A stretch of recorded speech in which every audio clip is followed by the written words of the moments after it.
I know Jewish students feel unsafe, and they feel uncomfortable, and they feel betrayed. Across the hallowed campus of Harvard University, tension, division, and frustration.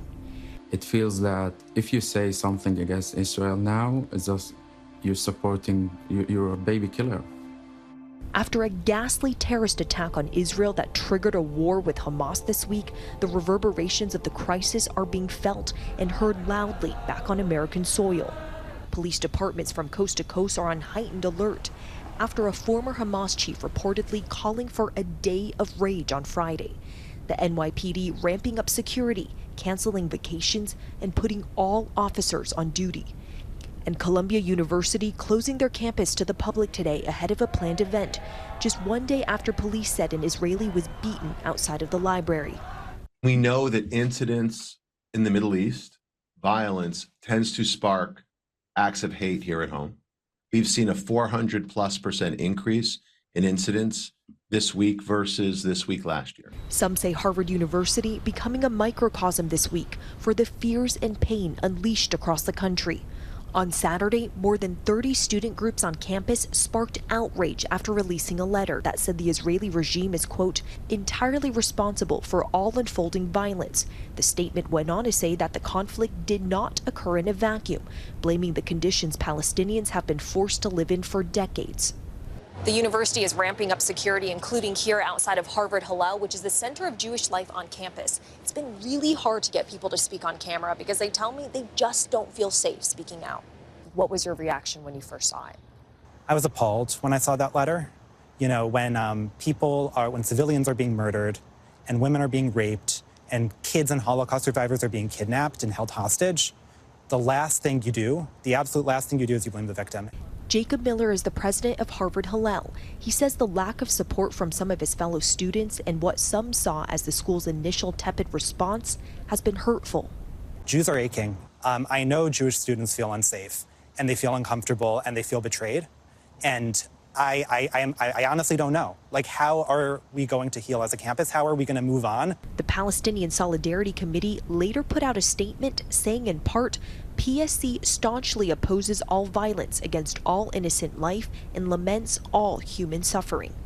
Palestinian students I spoke with said they are scared to speak up on campus or even mourn their lost loved ones, which is why they aren't showing their faces. I can't be alone because I feel like I'm dying.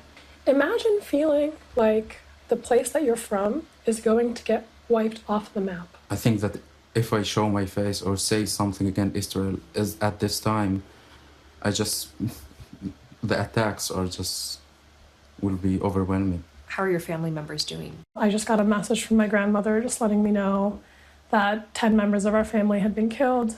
Some students say they were completely blindsided when their organization signed the letter. I do know that there's a lot of people who didn't really know about it, didn't read it, and then now they're kind of caught in the middle. Harvard's leadership came under fire for not immediately issuing a response to the letter and then releasing a statement some say was not strong enough. A day later, Harvard President Claudine Gay ultimately writing, "I condemn the terrorist atrocities perpetrated by Hamas," distancing the university from the student signatories.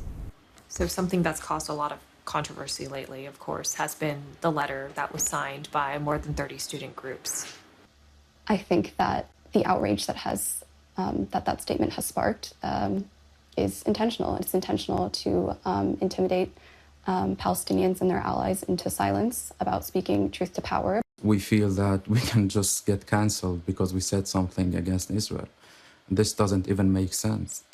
Like, we are in the academia in Harvard, we're supposed to be able to speak about what is happening and even debate about it.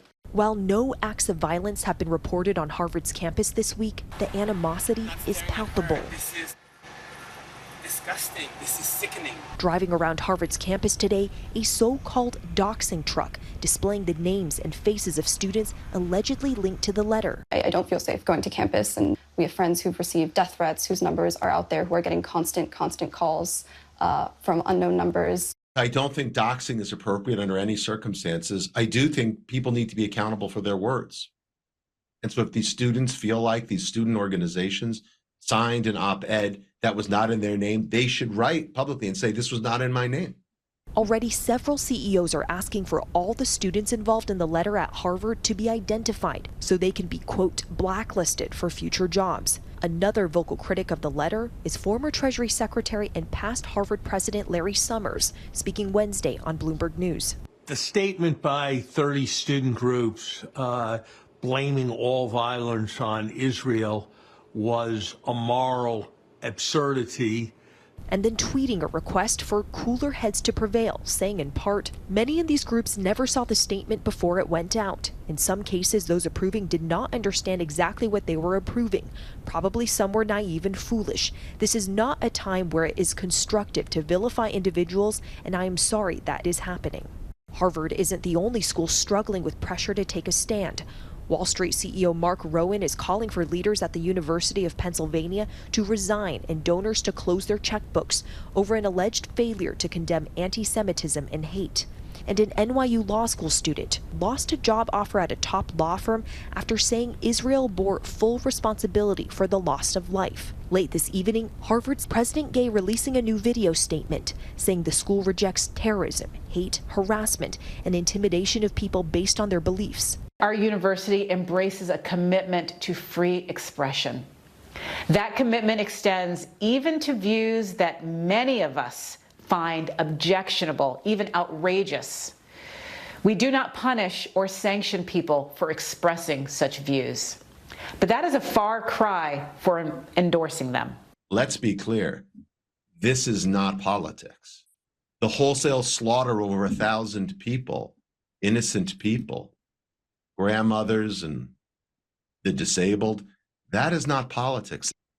This is about evil. Evil in its purest, most undeniable form. Hi everyone, George Stephanopoulos here. Thanks for checking out the ABC News YouTube channel. If you'd like to get more videos, show highlights, and watch live event coverage, click on the right over here to subscribe to our channel, and don't forget to download the ABC News app for breaking news alerts. Thanks for watching.